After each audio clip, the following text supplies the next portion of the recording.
Hi, എല്ലാവർക്കും നമസ്കാരം. എല്ലാവർക്കും സുഖല്ലേ? ഇന്ന് ഞാൻ വേറൊരു വെറൈറ്റി റെസിപ്പിയുമായിട്ടാണ് നിങ്ങളുടെ മുന്നിൽ വന്നിരിക്കുന്നത്. ഹൈദരാബാദ് ചിക്കൻ മസാലയുടെ റെസിപ്പിയാണിത്. സാധാരണ ഇത്തരത്തിലുള്ള കറികളൊക്കെ നമ്മൾ പുറത്തുനിന്ന് പോയിട്ട് കഴിക്കാറാണ് പതിവ്. അപ്പോൾ നമുക്ക് നമ്മളുടെ അടുക്കളയിൽ ഈ റെസിപ്പി ഒന്ന് ഉണ്ടാക്കി നോക്കിയാലോ? അപ്പോൾ അടുത്തത് നമുക്ക് അതിൻ്റെ പ്രിപ്പറേഷനിലേക്ക് കിടക്കാം. ഓക്കെ, ഞാനിവിടെ 1 കിലോ ചിക്കനാണ് എടുത്തിട്ടുള്ളത്. ആ ചിക്കനിലേക്ക് വേണ്ട ഇൻഗ്രീഡിയൻസ് 2 സ്പൂൺ തൈര്, പുളിയില്ലാത്ത തൈര്, അതുപോലെ ഇഞ്ചി വെളുത്തുള്ളി പേസ്റ്റ്, ഒരു 1.5 സ്പൂൺ മല്ലിപ്പൊടി, 1 സ്പൂൺ മുളക് പൊടി, 1 സ്പൂൺ മഞ്ഞൾപ്പൊടി, ഒരു 1.5 സ്പൂൺ ഗരം മസാല, ഉപ്പ്, പാകത്തിന് ഉപ്പ്. അതുപോലെ ഞാനിവിടെ മല്ലിയിലയും പുതിനയിലയും ആഡ് ചെയ്യുന്നുണ്ട്. അതുണ്ടെങ്കിൽ ചേർക്കാം. മാക്സിമം നോൺ വെജിലേക്കൊക്കെ ആഡ് ചെയ്യുന്നത് നല്ലതാണ്.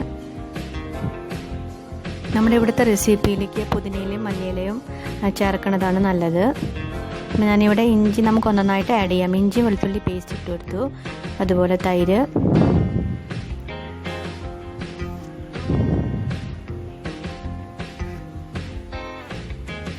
മല്ലിയിലയും പുതിനയിലയും ഇട്ട് കൊടുക്കാം.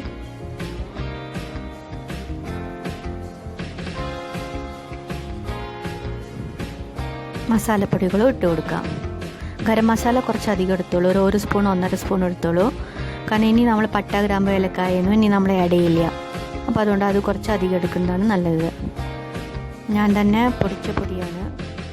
നമ്മൾ മാക്സിമം അതൊക്കെ നമ്മൾ തന്നെ പൊടിക്കുന്നതായിരിക്കും ടേസ്റ്റ്. കുറച്ചധികം പൊടിച്ച് വെച്ചാൽ പിന്നെ പെട്ടെന്ന് യൂസ് ചെയ്യാമല്ലോ എപ്പോൾ വേണമെങ്കിലും. അപ്പോൾ ഇതെല്ലാം ചേർത്ത് ഉപ്പും പാകത്തിനിട്ടിട്ട് നല്ലതുപോലെ മിക്സ് ചെയ്യണം.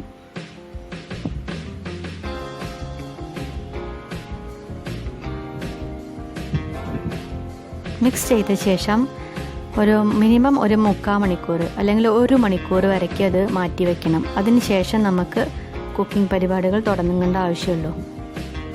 അപ്പോഴേക്കും നമുക്ക് ഇത് പ്രിപ്പയർ ചെയ്യാം. അതിലേക്ക് വേണ്ടിയ മസാല ഇത് ഒരു 1.5 സ്പൂൺ ജീരകമുണ്ട്, സാദാ ജീരകമാണ്.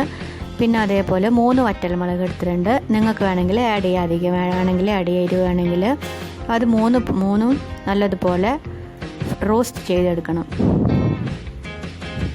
ലോ ഫ്ലെയിമിൽ കരിഞ്ഞു പോകരുത്. പിന്നെ അതിലേക്ക് ഒരു 1/2 ഒനിയൻ കട്ട് ചെയ്തത് അതും ഇട്ട ശേഷം കുറച്ച് വെള്ളം ഒഴിച്ചിട്ട് നല്ലതുപോലെ പേസ്റ്റാക്കി എടുക്കണം. അരച്ചിട്ട് നമുക്ക് ആ അരപ്പ് അവിടെ മാറ്റി വയ്ക്കാം. അപ്പോഴേക്കും ഒരു 3 ഉള്ളി അല്ലെങ്കിൽ 4 മീഡിയം സൈസ് ഉള്ളി എടുത്തിട്ട് സ്ലൈസാക്കി അരിഞ്ഞു വയ്ക്കാം. പാൻ ചൂടായിട്ട് എണ്ണ ഒഴിക്കാം. എണ്ണ ചൂടായ ശേഷം നമുക്ക് ഉള്ളി ഇട്ട് കൊടുക്കാം. ഇതിലേക്ക് കുറച്ചധികം എണ്ണ വേണം കേട്ടോ. നോൺ സ്റ്റിക്ക് ആണെങ്കിൽ കൂടെ കുറച്ചധികം എണ്ണ ഒഴിക്കണം. ഉള്ളി ഇട്ട് കൊടുത്തിട്ട് നല്ലതുപോലെ വഴറ്റിയെടുക്കണം. ബ്രൗൺ കളർ ആവുന്ന വരയ്ക്ക് അത് വഴറ്റിയെടുക്കണം. അതിന് മാത്രം കുറച്ച് ടൈം എടുക്കും.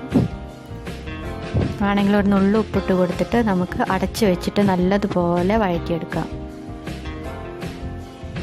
അടച്ച് വയ്ക്കാം. ഒരു 5 മിനിറ്റ് 10 മിനിറ്റ് ഇടയ്ക്കൊന്ന് നോക്കുക, നല്ലതുപോലെ വഴറ്റിയെടുക്കുക.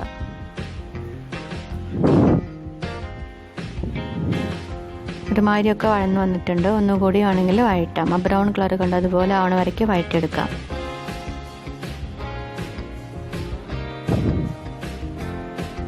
ഇനി നമുക്ക് അതിലേക്ക് നമ്മൾ നേരത്തെ അരച്ച് വെച്ച മസാലയില്ലേ, ജീരകവും വറ്റൽമുളകും കൂടി അരച്ച് വെച്ച മസാല, ഉള്ളിയും കൂടി അതിട്ട് കൊടുക്കാം. വേറെ ഇൻഗ്രീഡിയൻസ് ഒന്നും ഇതിലേക്ക് ഇടേണ്ട ആവശ്യമില്ല. ഈ മസാല മാത്രം ഇട്ട് കൊടുക്കുക.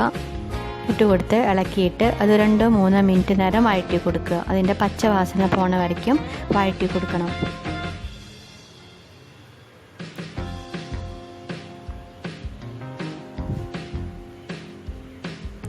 ഇനി നമുക്ക് നമ്മൾ നേരത്തെ മാറ്റി വെച്ചിട്ടുള്ള ചിക്കൻ അതിലേക്ക് ഇട്ട് കൊടുക്കാം.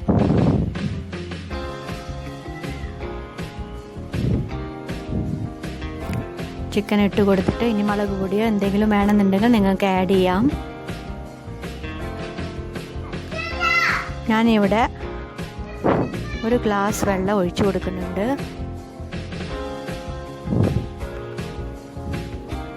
ഉപ്പ് വേണമെങ്കിൽ നോക്കാം. എന്നിട്ട് അടച്ചു വെച്ചിട്ട് നല്ലതുപോലെ കുക്ക് ചെയ്യണം.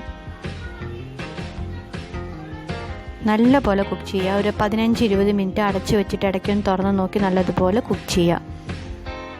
നല്ലതുപോലെ വെന്തിട്ടുണ്ട്, കുക്കായിട്ടുണ്ട്. നമുക്ക് ലാസ്റ്റ് കുറച്ച് കൊറിയൻഡർ ലീഫ് ഇട്ട് കൊടുക്കാം. എല്ലാവരും ഈ റെസിപ്പി ട്രൈ ചെയ്ത് നോക്കണം. സാധാരണ ചിക്കൻ കറിയിൽ നിന്നും കുറച്ച് വെറൈറ്റി ആയിട്ടുള്ള ടേസ്റ്റാണ്, നല്ല ടേസ്റ്റാണ്. എല്ലാവരും ട്രൈ ചെയ്യുക. പിന്നെ ഇഷ്ടമായിട്ടുണ്ടെങ്കിൽ സബ്സ്ക്രൈബ്